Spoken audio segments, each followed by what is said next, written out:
UP की सियासत में इस समय एक जोड़ी बहुत चर्चा में है। वो जोड़ी चर्चा में एक और खबर के लिए आ गई है। वो कौन सी जोड़ी है, किन नेताओं की हम बात कर रहे हैं और किस बात की चर्चा है, क्या सियासी मायने हैं उन चर्चाओं के, हर चीज आपको बताएंगे। नमस्कार, आप देख रहे हैं यूपी तक और आपके साथ मैं हूं सुषमा। तो आपको ये खबर विस्तार से बताएं, इस जोड़ी के बारे में बताएं, उन चर्चाओं के बारे में बताएं। उसके पहले एक अहम जानकारी भी बता देते हैं कि तमाम खबरों को, जिन खबरों को आप यूपी तक पर देखते हैं, उनको विस्तार से पढ़ भी सकते हैं uptak.in पर। चलिए अपनी खबर का रुख करते हैं। हम बात कर रहे हैं अखिलेश यादव और राजभर की। पूर्वांचल की सियासत को साधने के लिए कहा गया कि अखिलेश ने राजभर का दामन पकड़ा। अब राजभर एक और खबर के लिए चर्चा में आ गए हैं, जिसके जरिए अखिलेश के सियासी समीकरणों को लेकर, उनके गणित को लेकर भी चर्चा है। दरअसल राजभर, ओम प्रकाश राजभर, वो मुलाकात करने पहुंच जाते हैं बाहुबली मुख्तार अंसारी से। जी, वही मुख्तार अंसारी जो बांदा जेल में बंद हैं। उनसे मुलाकात करने के लिए ओम प्रकाश राजभर अचानक से जब पहुंचते हैं तो चर्चाएं बहुत तेज हो जाती हैं। ओम प्रकाश राजभर की तरफ से कहा जाता है कि भाई चर्चा हुई है चुनाव लड़वाने को लेकर, और ये कोई पहली दफा नहीं था। इसके पहले सितंबर महीने में भी ओम प्रकाश राजभर ने ये कहा था कि मुख्तार अंसारी जहां से चुनाव लड़ना चाहते हैं वो चुनाव लड़ें, हम उनका प्रचार करेंगे, उनको चुनाव लड़वाएंगे। और मसीहा तक बता देते हैं कि भाई मुख्तार अंसारी गरीबों के मसीहा हैं। इसके साथ साथ आपको याद होगा, जब यूपी तक की बैठक प्रयागराज में होती है तब ओम प्रकाश राजभर मुख्तार अंसारी के सवाल पर कहते हैं कि भैया जिसको पूर्वांचल के कुछ जिले वो गिनवाते हैं वहां पर चुनाव जीतना होता है, वो जाता है, माथा टेकता है मुख्तार अंसारी के फाटक पर, उनके घर पर।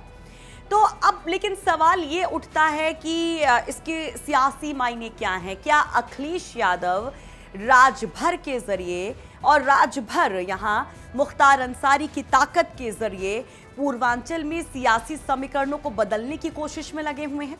इन सियासी मायनों को समझेंगे, इनके पीछे क्या वजह हैं वो बताएंगे आपको। लेकिन उसके पहले देखिए कि कैसे इस मुलाकात को लेकर विरोधी हमलावर हो जाते हैं। बीजेपी की तरफ से जोरदार हमला कर दिया जाता है, सुनिए। समाजवादी पार्टी ये जानती है कि बिना अपराधियों के, माफियाओं के, गुंडों के आखिरकार उसकी साइकिल आगे बढ़ नहीं सकती है, और इसीलिए पहले मुख्तार अंसारी के परिजनों को शामिल करने का काम किया, और अब ओम प्रकाश राजभर के रास्ते से उन्होंने मुख्तार अंसारी के लिए एक रास्ता खोलने का काम किया है। ओम प्रकाश राजभर अब मुख्तार अंसारी को अपनी पार्टी में शामिल करा के उनको टिकट देना चाह रहे हैं। वास्तविकता में ये साजिश कहीं ना कहीं अखिलेश यादव जी की है कि अपना चेहरा भी बचा रख सके और मुख्तार अंसारी को कैसे अपनी पार्टी के साथ जोड़ करके चुनाव लड़ा सके। लेकिन वो कितना भी प्रयास करें, इन माफियाओं अपराधियों के भरोसे, ओम प्रकाश राजभर के भरोसे वो उत्तर प्रदेश की सत्ता में आ सके। लेकिन सच्चाई ये है कि उत्तर प्रदेश की जनता इन गुंडे माफियाओं से आज ही जा चुकी है, और अब उत्तर प्रदेश में गुंडे माफियाओं का कोई स्थान नहीं बन पाएगा। अब सियासी समीकरणों की जो हम बात कर रहे थे, सियासी मायनों की जो बात कर रहे थे, उसके कई फैक्टर्स बहुत महत्वपूर्ण हैं जिनको आप बहुत करीबी से देखेंगे तो समझेंगे। पूर्वांचल की सियासत में मुस्लिम वोट बैंक काफी निर्णायक माना जाता है। इस वोट बैंक पर नजर ओवैसी की भी है। वो ओवैसी जो खोल करके जो वोट मांगते हैं वो इस बिना पर मांगते हैं कि मुस्लिमों के लिए किसी ने कुछ नहीं किया, अल्पसंख्यक केवल वोटर बनकर रह गए, वोट बैंक बनकर रह गए, और खुले तौर पर वो जहां भी जाते हैं वहां अखिलेश यादव पर भी हमला करते हैं, समाजवादी पार्टी पर हमला वो करते हैं। सहारनपुर में आपने देखा भी कि कैसे वो कहते हैं कि मंच पर कोई मुस्लिम नहीं था। जब अखिलेश यहाँ आते हैं, कार्यक्रम करते हैं, सभा करते हैं, दरी बिछाकर जमीन पर लोग बैठे हुए थे, और फोटो भी हमारे पास है, वो हम वायरल कर सकते हैं। तो इसको इस तरह से देखा जा रहा है। और दूसरी तरफ ये कहते हैं ओवैसी कि भाई ये तो अखिलेश यादव हिंदूवादी अपनी छवि पेश कर रहे हैं। तो इसको लेकर ये कहा जा रहा है कि कहीं ना कहीं क्या ये कोशिश है कि जो एक इमेज क्रिएट की जा रही है ओवैसी की तरफ से, या ओवैसी फैक्टर की वजह से जो कुछ नुकसान हो सकता है उसको कवर अप करने के लिए मुख्तार अंसारी का साथ जरूरी है।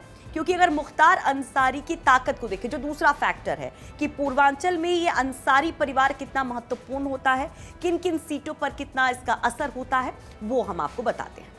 तो वाराणसी, जौनपुर, गाजीपुर, बलिया, मऊ, ये ऐसे जिले हैं जहां पर अंसारी परिवार एक अलग ताकत रखता है।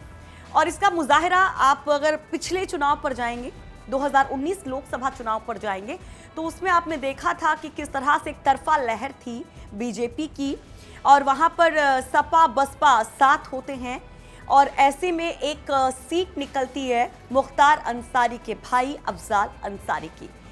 हालांकि ये जो गठबंधन होता है पूरी तरीके से फ्लॉप होता, लेकिन पूर्वांचल में सीट पर ये गठबंधन काम कर जाता है और कहा इसके पीछे ये जाता है कि ताकत जो थी वो अंसारी बंधुओं की थी। तो ऐसे में जो पूर्वांचल के जिले हैं जो बीजेपी का गढ़ देखने को मिले, चाहे हम 14 के चुनाव में देखें, चाहे हम 17 के चुनाव में देखें, चाहे हम 19 के चुनाव में देखें, जहां पर एक बड़ा डैमेज समाजवादी पार्टी को बीजेपी ने पहुंचाया था, उसको कवर करने के लिए एक बार फिर से उन जिलों पर अपनी पकड़ मजबूत करने के लिए सपा को लगता है, अखिलेश यादव को लगता है कि ये परिवार बहुत महत्वपूर्ण है। और इसकी झलक तब भी देखने को मिली थी जब अंसारी परिवार के एक सदस्य को समाजवादी पार्टी में शामिल किया जाता है। मुख्तार अंसारी के भाई सिकबतुल्लाह अंसारी को समाजवादी पार्टी में शामिल किया जाता है। हालांकि तब भी कई सवाल उठे थे कि भाई 17 के पहले तो अखिलेश अलग सियासत की बात कहते थे, जब कौमी एकता दल जो कि अंसारी बंधुओं की पार्टी थी उसकी विलय की बात कही गई थी, उसको साथ लाने की बात कही गई थी शिवपाल यादव की तरफ से, तो अखिलेश ने इनकार कर दिया था। एक स्वच्छ सियासत की बात कही थी, बाहुबलियों से दूरी बनाई थी। तो अब इस बार ऐसा क्या है कि वो नजदीकियां हैं और किस तरह से मुख्तार अंसारी को भी अप्रोच किया जा रहा है। खबर तो ये भी है कि ये हो सकता है कि मुख्तार अंसारी के बेटे को चुनाव में उतारा जाए, राजभर और अखिलेश यादव मिलकर के चुनाव मैदान में उनको टिकट दे। तो यहाँ पर यह भी देखना होगा कि भाई फायदा कितना होगा अगर ये तमाम कोशिशें हैं। आप 17 के चुनाव को देखेंगे तो उस चुनाव में मुख्तार अंसारी चुनाव मैदान में होता है, उसका बेटा होता है और भाई सिकबतुल्लाह जो हैं वो होते हैं, लेकिन सिर्फ एक सीट निकलती है, मुख्तार अंसारी की ही जीत होती है, जबकि घोसी से उनका बेटा हार जाता है और भाई की भी हार हो जाती है। बीजेपी की लहर में ये नतीजे आते हैं। तो अब यहाँ कितने समीकरण बदलेंगे? क्या वाकई में अखिलेश की एक बड़ी स्ट्रेटेजी है राजभर के जरिए से अप्रोच करने की? ये गणित कैसी है, इस पर हमारी नजर रहेगी। आगे अगर कोई स्टेटमेंट आता है, बयान आता है तो आप तक पहुंचाएंगे और हमारी कोशिश है कि हर सियासी खबर को सही मायनों में आप तक पहुंचाएं, क्योंकि कोई भी मुलाकात, कोई भी बयान यूं ही नहीं है इस चुनावी मौसम में। और पढ़वाती भी रहे UP तक.in पर।